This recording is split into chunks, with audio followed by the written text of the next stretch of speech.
Hello, everyone. I hope you are doing well. Welcome to Module 6 for ECI 579. This module focuses on low incidence disabilities. The mini lecture goals for this module include a review of Module 5, a discussion of low incidence disabilities, and then we will have a wrap up with upcoming assignments and reminders. I hope everyone is doing well. We're a little more than a third of the way through the course, and we will dive right in. So if you remember from Module 5, a big part of that discussion was around the include strategy. So take a few moments here to reflect and review the include strategy for Module 5. And if you need a reminder, we can come to that and review which components are a part of include. So if you remember, the I is for identifying classroom demands. So you want to be sure to take the first step to identify the needs of all of the students in your classroom.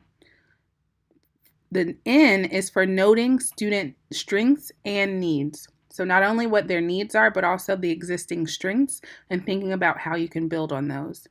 For C, you want to check for potential areas of student success.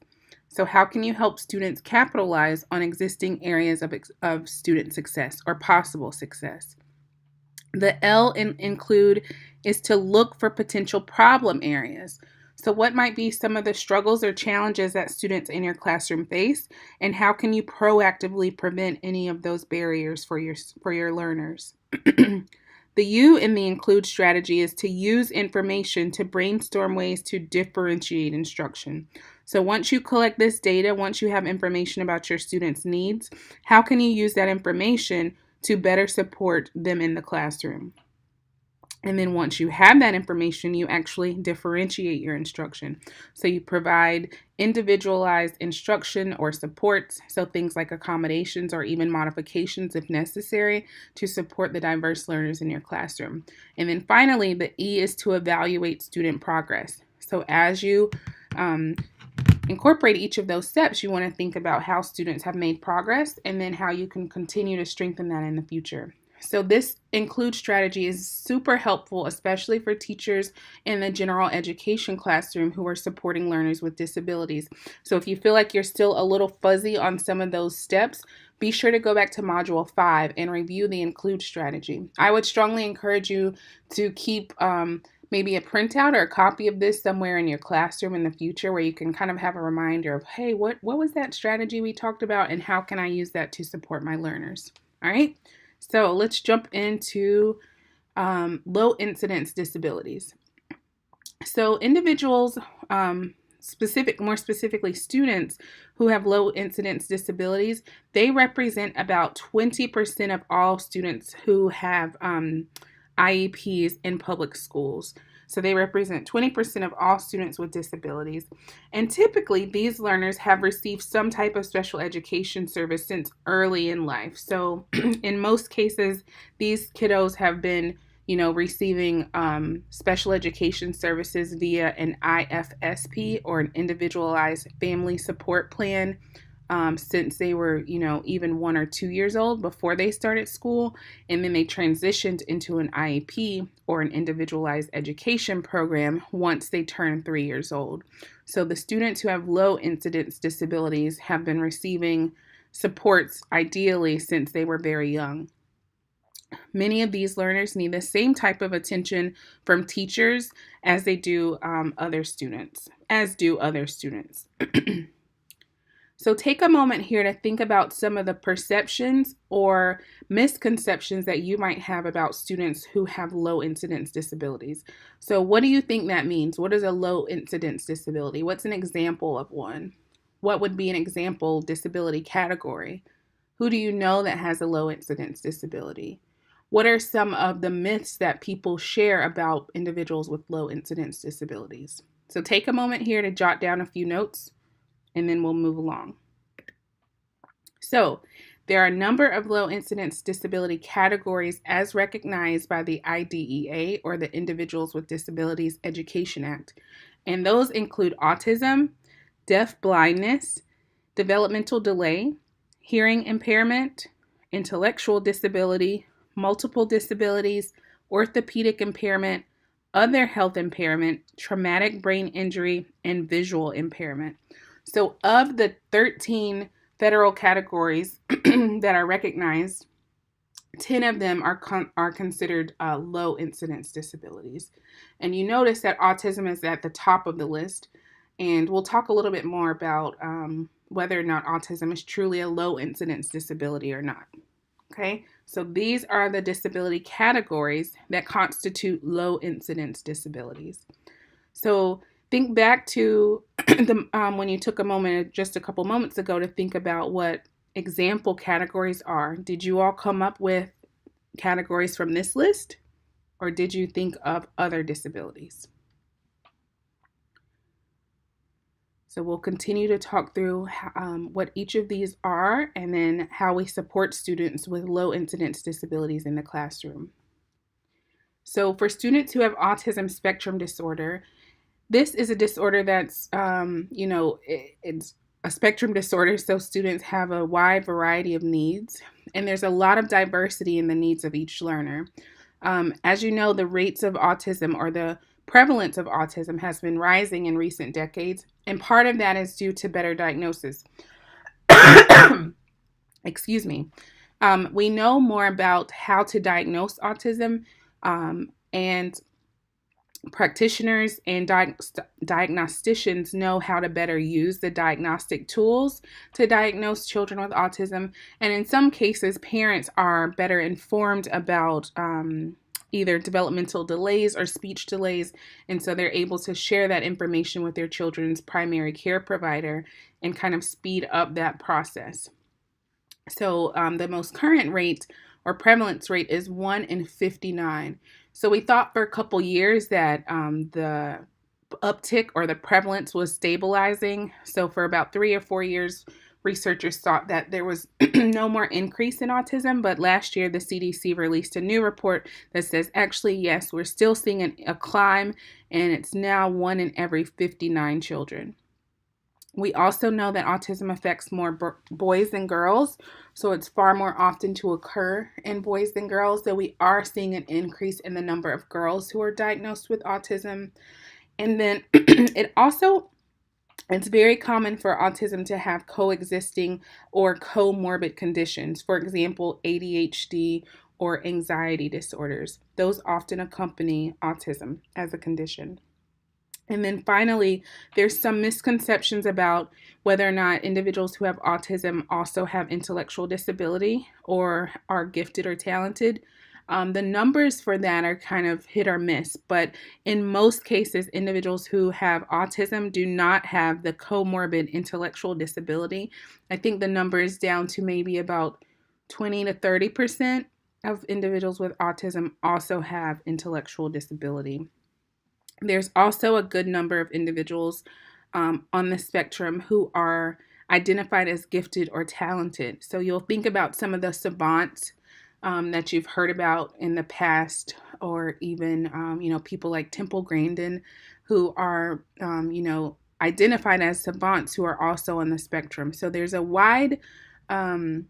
there's great diversity in the abilities of people who have autism. And so there's a big discussion around the neurodiversity movement and really taking sort of people who have autism are taking claim and saying, you know what, I'm autistic and it's a part of who I am, and these are my strengths. And so many people who take part in this kind of discussion and in this movement really reject the idea that autism is a disorder and that it's just a diverse part of our neurodevelopment. And so sometimes you'll hear me say autism or ASD, or I might say autistic versus person with autism. And that's just because I like to reflect the diversity that individuals with autism use. But for the purposes of our course and your coursework in special education, you always want to use person first language. So when you're writing, any of your papers, you want to say individuals with autism. But if you're sharing a specific perspective of one group of people, those being the individuals who are a part of the neurodiversity movement, I welcome you to recognize that those individuals prefer to be referred to as autistic. Okay? So A number of characteristics related to students with autism. They often struggle with social relationships, and so it's difficult for them to kind of build, in some cases, right? All of these are sort of generalizations, so you have to understand that it might vary from person to person. But in some cases, individuals struggle with building social relationships, and they might not automatically seek social relations or interactions. And in some cases, there's difficulty with making eye contact or reading facial expressions or even making their own facial expressions. Some individuals with autism struggle too with communication. And in many cases, this is how autism diagnoses are identified early on, is because there's a speech delay or struggle with communication, and it's often referred to as delayed language development. Another component of the communication is echolalic speech. We also call this echolalia. So an example of that is when you say to a child, "Good morning, Johnny," and he says back to you, "Good morning, Johnny." They literally echo what it is that you say. And so this has to do with the misfiring in the brain in terms of the neurodevelopment, so that the communication piece is not, wired correctly, if you will. And so this is why we see many students, especially younger children who have not yet had speech therapy, they will often engage in echolalic speech. Echolalia is a sort of a key identifier for individuals who are on the spectrum. Other characteristics include narrow interests. Again, gross sort of generalizations, but this is just to give you an idea of what you may or may not experience. Sometimes students have very specific interests, like you might hear of students with autism who have specific interests in trains or in animals or in playing the piano. So it may be a very specific type of interest. And then they might be able to use that interest as a tool to foster relationships. So you don't necessarily want to think of these as all negative things, but you want to think about, okay, this student has an interest in this particular area. How can we use that interest to help them build more social and appropriate relationships? Many students with autism do struggle with stress. So I mentioned earlier that one of the coexisting conditions or comorbidities is anxiety. And so in many cases, people on the spectrum have a low threshold for dealing with stress. And so that can be manifested, or it may manifest itself in challenging behaviors, or what we call stereotypic behaviors. So if you've seen videos, like if you Google stereotypic behaviors in autism, you'll see things like flapping or stimming, where students might be, repetitively spinning something or moving something or rocking their bodies. Sometimes individuals will develop rituals, or in severe cases, they might respond with aggressive and disruptive behaviors. One of the things that's really important to remember, especially with students with autism, is because with students who have more severe needs or more extensive support needs, their communication is often the biggest barrier or challenge for them being able to understand what they need, or be able to express what they need and understand what you are asking of them. And so you want to remember that all behavior is communication. So even if they engage in challenging behavior, let's say, for example, that they kick you, this is communicating something to you. And so your job as a teacher is to help figure out what that communication is. What are they saying to you that they need? Do they need to go to the restroom? Is the work that you're giving them too hard for them? Do they need a pencil? So it's kind of like figuring out a puzzle until they're able to better communicate. You are helping them to solve that puzzle through their communication style, and then giving them a new way to communicate by saying, you know what, it's not okay to kick and hit your teacher, but you can raise your hand and take a break. So we won't go into a lot of detail in this particular class about replacement behaviors and functional behavior, but I just wanted to give you an idea of what that might look like in the classroom with a student with autism. So pause here. Take a look at a clip from Atypical. I'm sure many of you have seen this before. So this is a Netflix series that features a young man with autism. And take a look at this and then kind of think about some of the characteristics that you see that are reflected. Okay? And then we'll keep going. So, what are some of the instructional supports for students with autism? In terms of responding to behavior, some really helpful things to do are to create structured and predictable environments.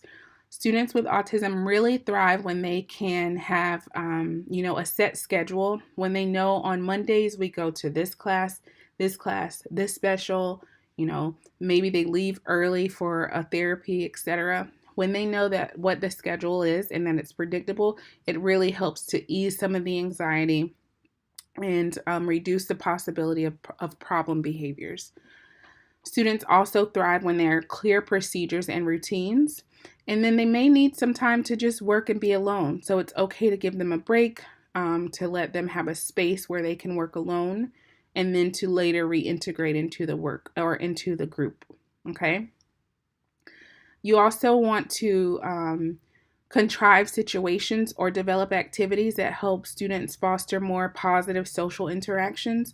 And so you can do this by creating group activities where you say, hey, Samantha, you're going to work today with Jeffrey. And you choose one student who has stronger communication skills and is able to kind of evoke some of the language that you're looking for out of the student who might be struggling with social skills. So you can use an opportunity to engage in peer teaching, and you can help your students understand, how to engage in more social interactions that foster more discussion and more understanding amongst the two or between themselves.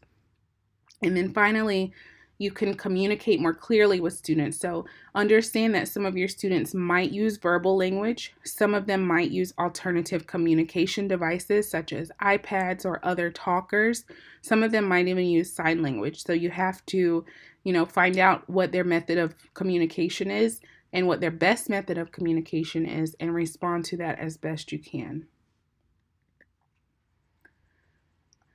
Next, we're going to talk about characteristics of students with moderate to severe intellectual disabilities. So when you think about this, we do not use this terminology anymore, but I know you may be trying to kind of wrap your head around what really this means. So in the past, back in the day, we actually used to refer to this as mental retardation. So, individuals who have IQ scores lower than 55 are typically referred to as those who are intellectually disabled or have intellectual disabilities. These individuals or students need ongoing support throughout life. They typically have sort of a limit to the amount of information that they can learn. There tends to be a lower rate of learning or slower rate, and they often need many essential skills that are beyond academics. So daily living skills like how to brush my hair, how do I brush my teeth, how do I tie my shoes. And then individuals with intellectual disability also need direct instruction in social skills. So maybe you use a hand-over-hand approach to teach them how to wash their hands. So I also want to pause here and note, again, we really like to focus on the strengths of students with disabilities.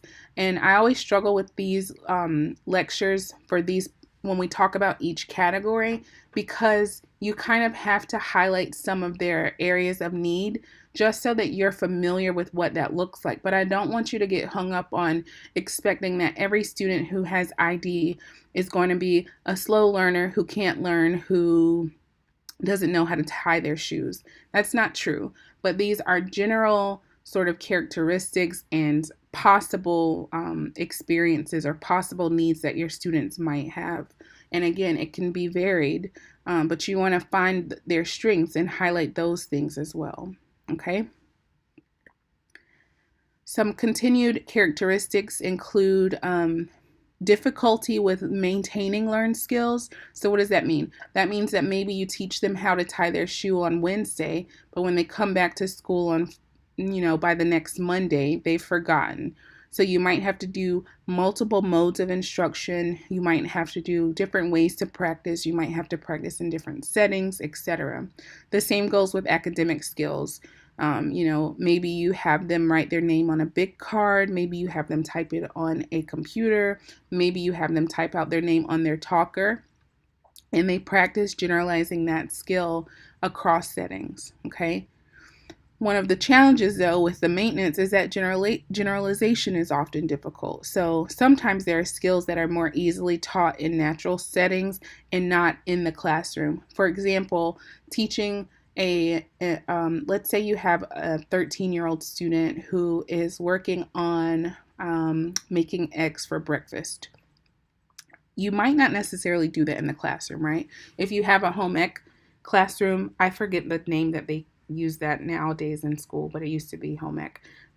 If that is one of their specials, then, it would be natural to work on teaching that skill in that particular class. But if that's not part of their specials, this may be an activity that they work on in a non-traditional setting.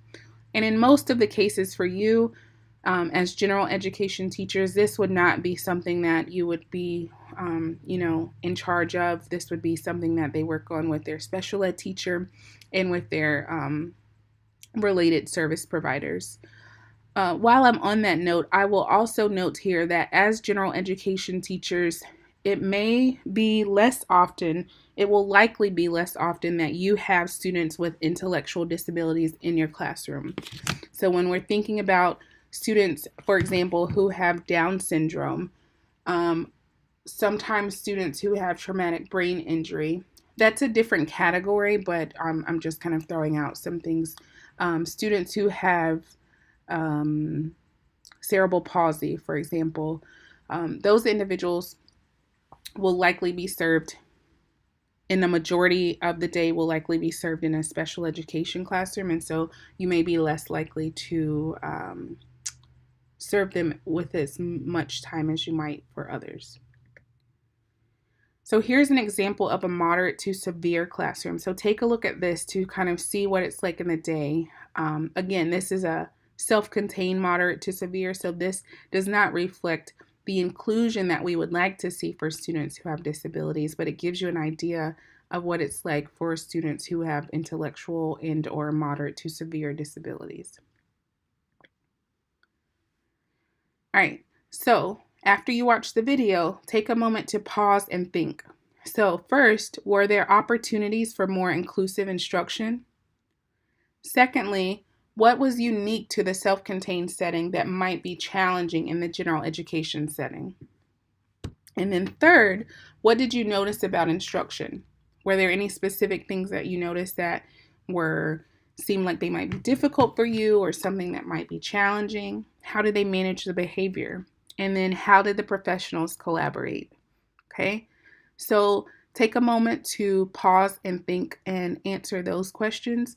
And then I'm actually going to throw in a little bonus here. You don't have to do this, but if you would like, you could share your answers this week on, I'm going to post a little assignment where you can post your responses to your questions. If you'd like to earn some extra credit, feel free to answer those because I'd love to see what some of your reactions to the video are, especially because I think this content will probably be pretty new for many of you. So feel free to share your pause and think responses for this slide, and I'll create a corresponding activity on Moodle where you can put your answers and you'll earn, let's say, 1 bonus point on your final grade, okay? Actually, that might be a lot. Let me think about what your bonus will be. But you'll earn a couple bonus points. Maybe I'll tack it onto your weekly reflection. I'll decide what the bonus is, but it'll be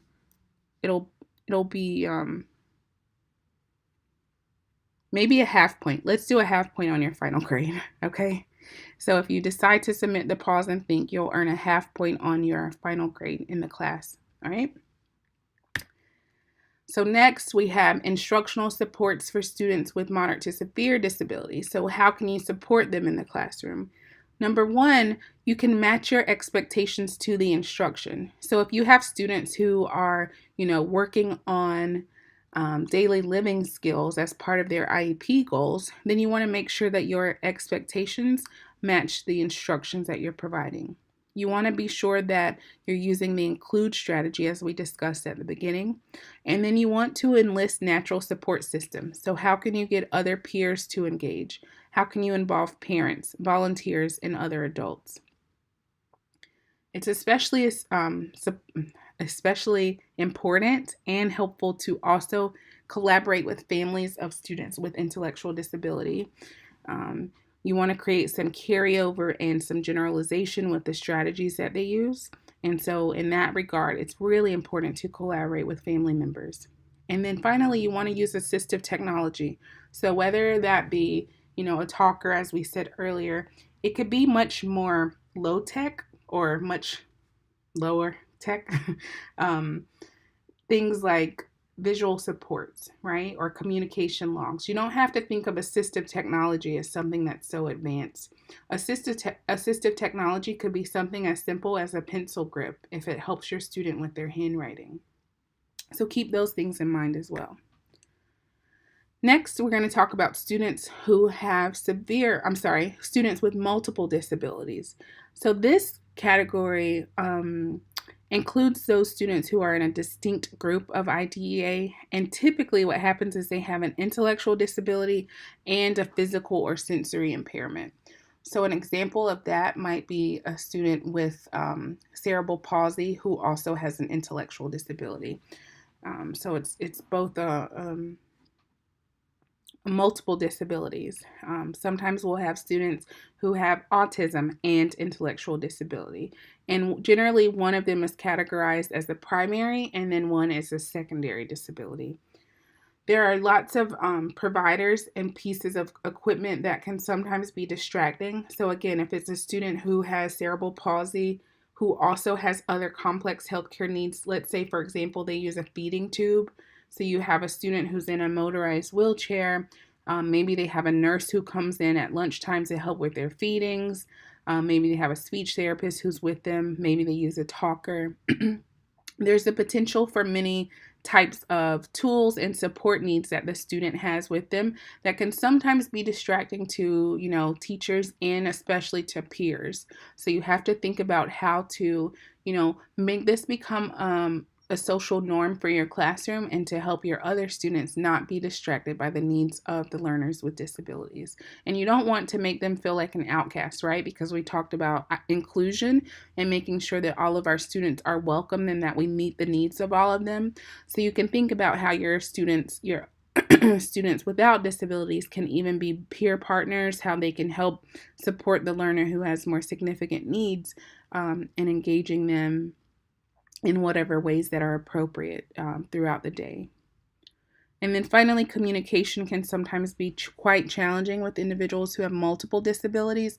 So you want to think about how to, support them and engage in appropriate modes of communication.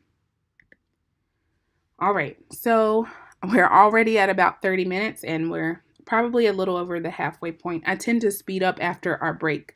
So let's take a break here. Of course, you can pause on your end and then come back when you're ready and we'll finish up this lecture.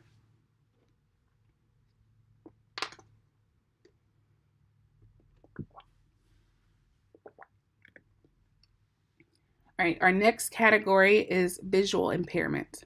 So, students who are visually impaired or have visual impairments are partially sighted. So that means that they have some useful vision. And blind refers to little or no useful vision. So this is how we kind of differentiate between those students who have visual impairments and those who are blind.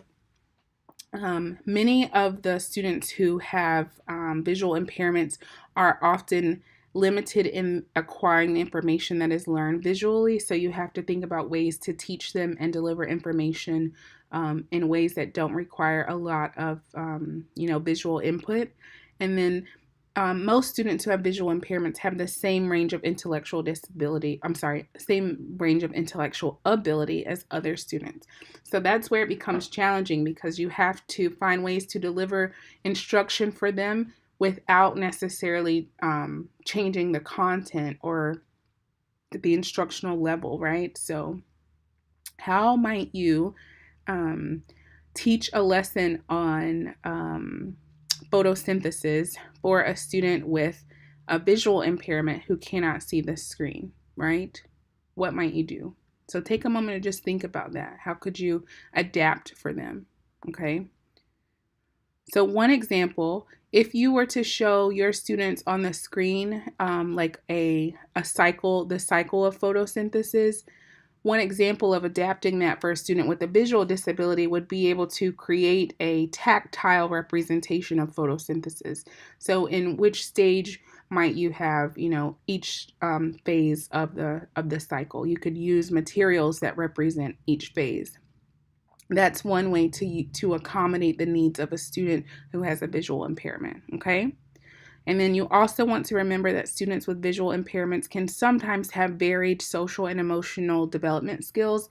And a lot of this just has to do with the frustration and challenges of struggling with their vision, right? It can be very frustrating to, not be able to see something and being able to understand that. And so that often is reflected in some behavioral and or emotional challenges among this group of students. There are instructional supports to help overcome those challenges, though. One example is applying universal design for learning and the include strategy again. So how can you be inclusive? What can you do to help them grasp the same content, for everyone in the classroom? How can you make that inclusive? How can you make that appropriate for each learner? You also want to make time for expanded core curriculum. So perhaps the students will need, support with the expanded curriculum and thinking about how you can address their needs in that regard. You will need to think about ways to support their mobility and orientation to the classroom. So you'll want to arrange student desks carefully. You'll want to think about having a clear path throughout the classroom to certain areas. You'll want to think about the placement of your carpet and all those sorts of things. So you want to be responsive to the needs of students who have visual impairments. You also might need to think about how you will modify your teaching. So how can you use high contrast materials? How will you use explicit directions? Will you give them additional time? So there are some things that, you might show an example of an activity or a particular assignment on a screen, and then you just say, all right, get to it. That might not be enough detail or explicit directions for students who have visual impairment. So you want to think about how you will meet their needs by modifying your own teaching style. And then finally, thinking about tools and equipment that will be useful for facilitating their learning. So things like magnifying glasses or lenses, extra light, okay, speech synthesizers, or the slate and stylus, which could be another tool that's helpful for learners with visual impairments. You can also work with a visual impairment specialist who might come into your classroom, especially if this is something new for you. You can go to one of the special education teachers or even the school psychologist or another administrator at your school and say, can you connect me with a visual support person for our district? Or, they're typically not at each school, so you'll have to find someone who works in your district, and they can come in and do some trainings and consult with you on how to meet the needs of your students with visual impairment. So here are a couple examples of how you might support learners who have either multiple disabilities or visual impairment. So you can see in the photo on the left, all of the students at their same table, but there is space for the individual who is in the wheelchair, and the teacher is providing some one-on-one support. And then obviously the classroom is wheelchair accessible in this photo on the right. The most important thing to note, though, is that, this student is able to be at the table with the rest of his peers. It looks like his or her peers. I would probably like to see them even integrated in between the peers physically instead of just over beside the teacher. But it's a pretty good representation of being responsive to student needs. So next we're going to move on to characteristics of hearing impairments. So when Someone has a hearing impairment, it means that they are not able to hear well enough to use hearing as a key learning channel. So that means they are, using a different mode of input for their primary way of learning. The age at the time of loss is a factor in the speech, language, and potential development. So this is why we know, or I'm sure you could probably think of some people who have hearing impairments who can still speak and have language, and then other people who have hearing impairments who are not able to use oral language. And that's because those factors are determined, are a reflection of when that individual lost their speech, or lost their hearing, excuse me. So, hearing is often impacted by a loss of opportunities for incidental learning. And obviously, when we think about someone who is deaf, they are unable to process any linguistic information, or they're unable to hear any oral language from any sort of input. If they're hard of hearing, then they have some residual hearing, typically with hearing aids. So there's some level of hearing, but with supports. Students who have hearing impairments, again, often have the same intellectual range as other students. Sometimes they need testing to make sure that's accurate, but academically they're at a disadvantage because many teachers really struggle to meet the needs of learners who are hearing impaired when we so often rely on audio input, or receptive language would be from the child's perspective. So basically, a child who is hearing impaired or deaf would not be able to have any receptive input. They are not able to hear any of the language that the teacher is providing. So in many cases, students who are deaf are receiving their supports in classrooms where they are able to use American Sign Language in full. And then finally, students who have hearing impairments may, again, similar to those with visual impairments, they may show social and emotional challenges or challenging behavior, and they might show a lack of maturity in some cases. So when you're teaching students who are deaf or hard of hearing, you want to make sure that you use speech and reading that requires facing the class. So you want to be able to have so that this is just so that your students can read your lips, essentially. You want to allow your students to sit near you, like close to the front or wherever the teacher is teaching. You want to use an abundance of visual aids. So everything from your classroom schedule to the list of students who are going to be working in groups, the types of activities, the homework, everything. You want to think about as many visual aids as possible. And then it's especially important for you to learn to use sign language or some signs, particularly if you have a student who pushes into the gen ed classroom for one course. Of course, you're not going to learn all of ASL or American Sign Language if you don't already. But it would be especially helpful if you could learn enough signs to help your student to, grab the content and to be able to engage as much as possible within that context. So there are some learning tools for students who are deaf or hard of hearing. A few of those include hearing aids, which basically just amplify the sound, the receptive input that's in the environment. You can also use an FM system that has like a microphone and a receiver. I've heard, some positive and negative things about these. It just depends on the teacher and the student, and it can sometimes be trial and error to figure out if these work well. Sometimes students get cochlear implants. Often this happens when they're younger, and so when they do get those implants, it is really, I've heard that it can be particularly helpful to increase their hearing and ability. And then, of course, sign language and interpreters. So using the American Sign Language system, having a manually coded English system might be another option, and then using finger spelling. So if you're like, I don't know any sign language, Dr. P, I don't know how to communicate with my learners, you could start with using finger spelling and then really work on learning some sign language. And then, of course, caption text is another example. So one of the things that would be helpful that I might actually get you all to help with is captioning some of the videos that we have, some of our audio lectures. So ideally, if this class were more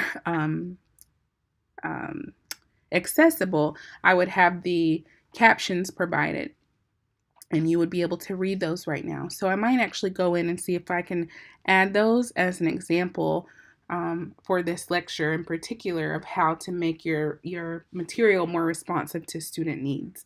That would be a really nice way to kind of demonstrate what I'm teaching about this week, right? Okay. The next area or category is orthopedic impairment. And so I mentioned some of these earlier, or at least cerebral palsy earlier when I talked about intellectual disability and multiple disability, because sometimes you'll see individuals who have CP and intellectual disability, and sometimes you don't, right? So it can be a range. This is a brain injury that can occur before, during, or after birth. So we see a range in that regard. We also see that it affects motor coordination and limbs. And so this is the largest group of individuals who have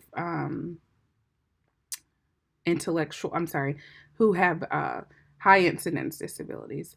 And then the full range in terms of intellectual needs or supports most this category, again, with individuals with cerebral palsy can have, very high IQs, or they might have IQs that fall in the range of intellectual disability. The spinal cord injury can be quite severe, and it can result in paralysis. And then they can also have similar needs. Individuals with spinal cord injuries can have needs that are similar to those with cerebral palsy. So this is another group within the orthopedic impairment category. So what are some supports for students with orthopedic impairments? You can have adaptations in the physical environment to be sure that they can access the space. You can have accommodations for their personal needs, such as you can see in the picture for this student, this is an inclusive PE classroom. And so I'm not sure if they brought, maybe they brought the tea to her and she's able to still play ball with the rest of the students. So perhaps the rest of the students aren't using a tea, but they're making it accessible and adapting it for this student. And then finally, make sure that you understand that there's a range of intellectual ability for students who have orthopedic impairments and that you're responsive to the needs of each learner. Other health impairments is the next category. And so seizure disorders like epilepsy are included under this category. Also sickle cell disease, asthma or allergies, and then other conditions or diseases such as hemophilia, juvenile diabetes, cystic fibrosis, AIDS, and cancer. These are all categories that fall within other health impairments because they can sometimes impact student learning so much that the students need special education support. You'll also see here that I put the Sickle Cell Awareness Month is September. By the time you guys watch this particular lecture, it will be October, but it's just important to remember that there are diseases and disorders and conditions such as sickle cell that also affect students who are receiving special education services, okay? So this kind of helps us to think beyond the traditional learning disorders that we often think about as associated with special education in public schools. So what can you do to support students who have health impairments? You can find and assist them with the most difficult problems. And again, this will vary from student to student. So a student who has sickle cell disease might have, trouble with one particular area, and a student who has, let's say, cystic fibrosis has a completely different need. So you have to identify what their individual needs are and help try to accommodate those to the best of your ability. You might want to provide materials about others who have similar disorders. This can depend on the student age and whether or not, that's a comfortable conversation. You also want to consider deaf education curriculum. Again, this is pretty specific to special educators. So you would want to do something like that in collaboration with a special educator and not as a general education teacher. But there are curriculum that have been developed for deaf education. That is, if the student has a condition that is terminal, and their parents have agreed or provided consent to talk about end of life, or using curriculum that's related to deaf education, then that might also be something that you experience.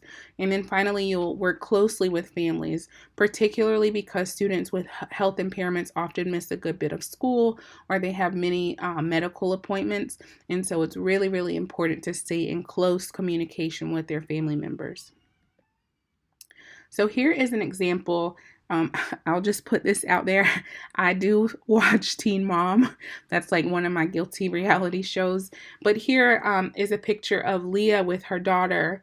And I actually forgotten her name because I haven't watched in a while. But she's a twin. And so she has, I believe it's CP. No, I'm going to mess it up. I think it's spina bifida. But it's categorized as other health impairment, I believe. And so just take a look at kind of what her experiences have been with the special education process in her daughter's school, just to give you an idea of kind of those real life experiences with low incidence disabilities. And I threw this in because I wanted you to think about, like, when you watch that video, how they were thinking about family-centered practice and what some of the skills and strategies were that were discussed in the video. So keep these pieces in mind. We talked about these family-centered practices at the beginning of this semester, and how families have their own choice, and how you can help parents to build their confidence, and how you can learn from each other. So these are important to remember when you're thinking about ways to support families of students with low incidence disabilities, particularly other health impairments that can be especially challenging for many people. Our next category is traumatic brain injury. So many times students who have TBI have experienced head trauma from external force. So it could be really severe impact at playing football. They could have fallen while skateboarding.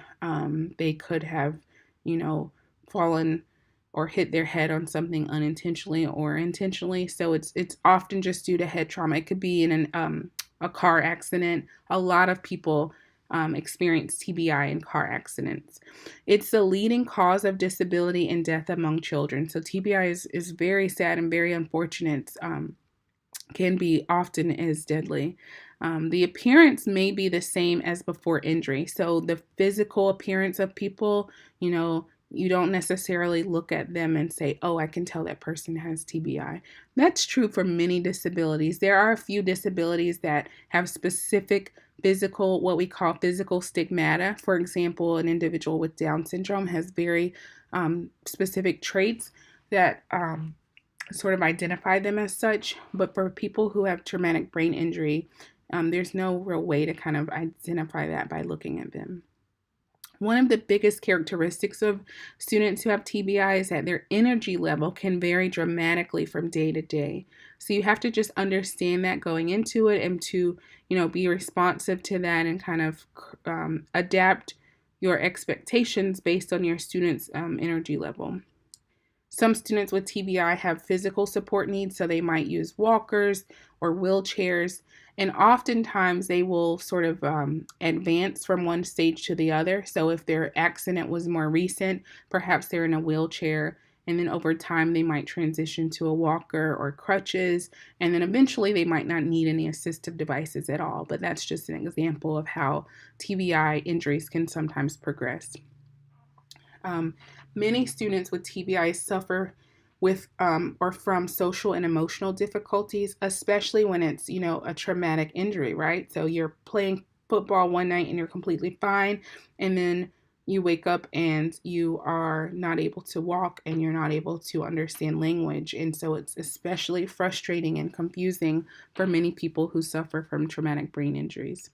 And then finally, family responses can also be quite dramatic, in that they're shocked, and families can experience denial and sorrow and anger. So just a wealth of different emotional experiences that you might have to also kind of experience with them throughout that process. So there are a number of ways that TBIs can affect daily life, and you can kind of see how these change in a healthy brain versus a brain that has experienced traumatic brain injury. So you can kind of look at these on this page. So you are probably wondering, well, what do I do to support a student who has experienced a TBI? You can plan for transition from hospital to classroom. You can help accommodate their physical needs. You can provide structure and routine, and then be aware of changed academic expectations, and then also just be prepared for those social, emotional, and behavioral issues. So you can help to reduce the possibility of those issues by having clear expectations and then just having a supportive and responsive attitude. So for students who experience TBI, it's not only shocking for the student, not only for their family, but for you too in many cases, because, if it's October, you had a student in your classroom on Wednesday and Thursday, let's say they had a football game on Thursday and they got an injury, and then, they come back weeks or months later and it's a very different person who has very different needs. So it's not the same as a student who came into your classroom with autism or Down syndrome at the beginning of the year. It's a student who yesterday didn't need individualized supports, specifically like through an IEP, and who comes back to your classroom weeks later with very different sets of needs. So you have to adapt very quickly, and it can sometimes be quite shocking for teachers too. So just keep that in mind and also be gracious with yourself. So here is another clip from another show that I like, and this is called The Fosters. I'm not sure how many of you watched this show, but this is a clip where one of the twins, I'm forgetting everybody's names tonight. He is, oh goodness. He has a twin sister. And anyways, he experienced a TBI. It was kind of a freak accident. He was working on building something with his dad, and like the staple gun, he had a staple gun injury. I won't give it all away, but take a look and kind of see what life is like for him following his traumatic brain injury. All right.